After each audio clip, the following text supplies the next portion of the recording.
apparently, I mean, this is not shocking if you haven't, Colin. Democrats hit the pause on Biden's climate social spending package. So Senate Democrats are putting President Biden's climate and social spending plan on the back burner as they plan to debate voting rights legislation this month and hold a vote on changing the Senate filibuster rule.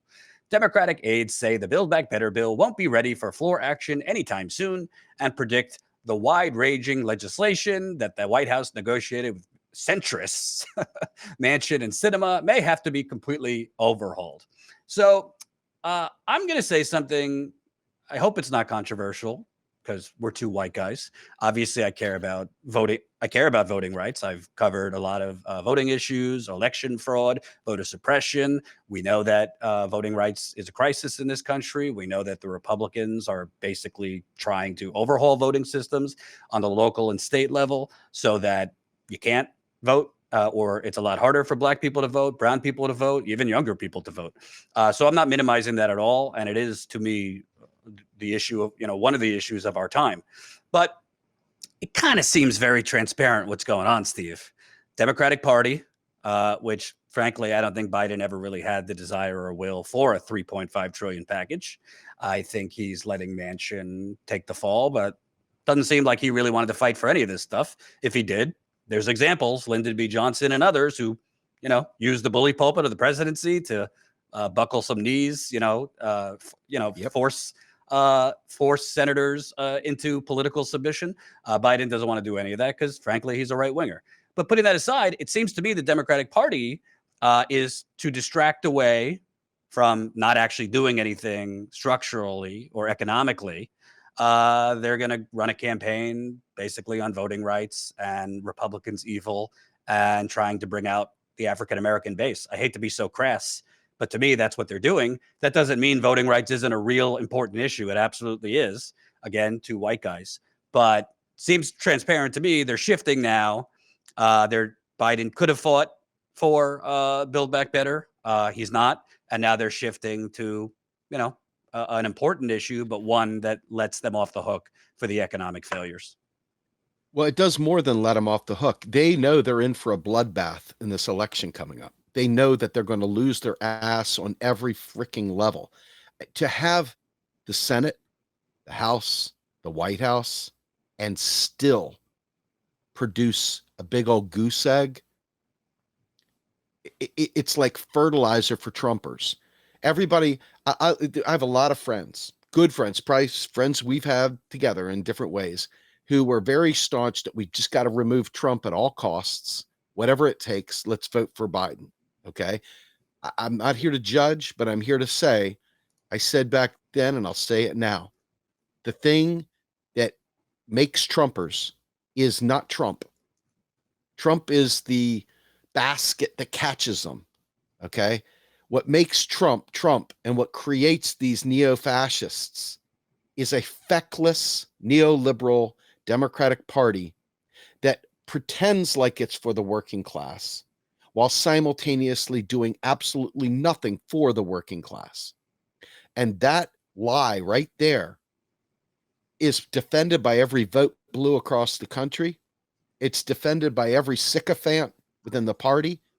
And it's defended by many, many people who have just always voted blue no matter who.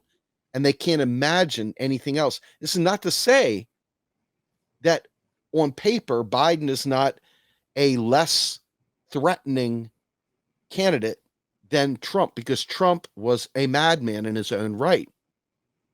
But what it is saying is this: sometimes the solution to your problem is not to embrace something that is going to create more of the same problem and expand it and make it even worse. I can't imagine. We have the courts are stacked with Republicans, and not Republicans, but freaking fascists. We're talking society. About horrible. The court is horrible. Biden had a chance to fill the courts. He did not do that. Chose not to do that. Okay. Meaning he's saying, hey, it's cool. We're good with this. I'm good with this. And so by not stacking the courts, we've got a literal right-wing majority that is tearing down things that people care about, like Roe v. Wade and other such things, right? Very first time I ever genuinely thought Roe v. Wade would be dismantled is now. And with that in mind, imagine losing the White House, which I don't know what losing the White House means. I could see Trump coming right back in and being president again after being impeached twice. I could see him getting right back in there. And I could also see the Democrats. If the election were held today, I think without question Trump would win. Exactly. You look at the Senate, could easily immediately go back to Republicans without any effort whatsoever. And you look over at the House has been so unbelievably useless during this Biden administration. So incredibly useless that, I mean, like ineffectual, unwilling to go the extra mile, falling in line, literally like it's their job, like those feigning goats. They're just falling in line. I can't imagine what that sales pitch is going to look like. And so this whole idea of fighting for voters' rights, and you nailed it, it's an incredibly important topic, but okay, so you get to vote. Do we even have a functioning democracy? Is there really a meaningful way of voting your way through this? So there's two things here. Number one, they're playing into this whole idea that, of course, the best thing to make democracy better is to have more democracy. Agreed. But the way they're going about it is very self-serving, number one, and it's very distractionary, number two. So I don't believe in any way, shape, or form that this is really about helping Black and brown people get to the voting booth.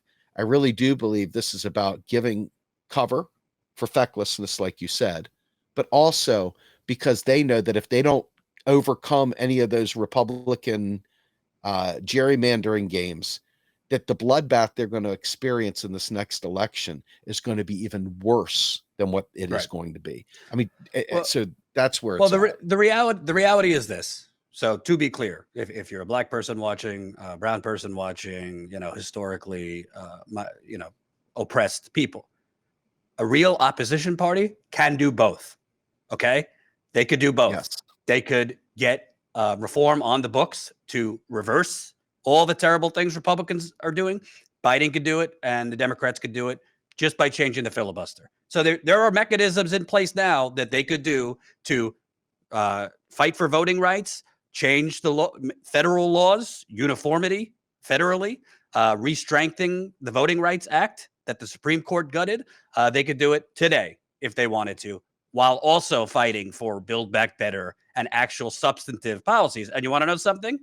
They would need the donors if they did that, because they would win in landslide elections.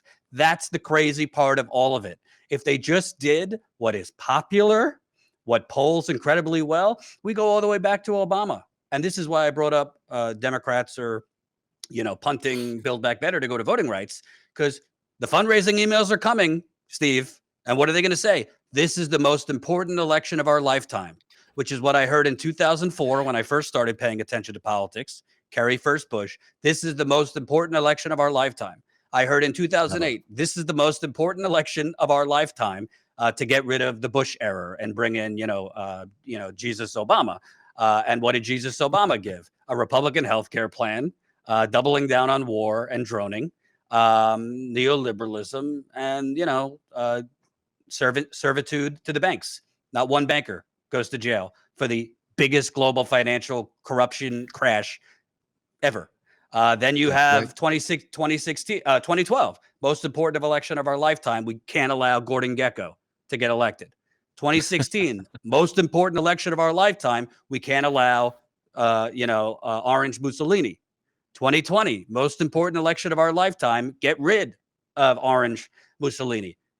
I'm telling you, folks, if you get DNC, DCCC, any of these politicians' fundraisers, frame it. Screenshot it when it comes, and I said it now. It will say this is the most important election of our lifetime. Again, it's not to minimize the importance of voting rights, but it has become a continual marketing campaign.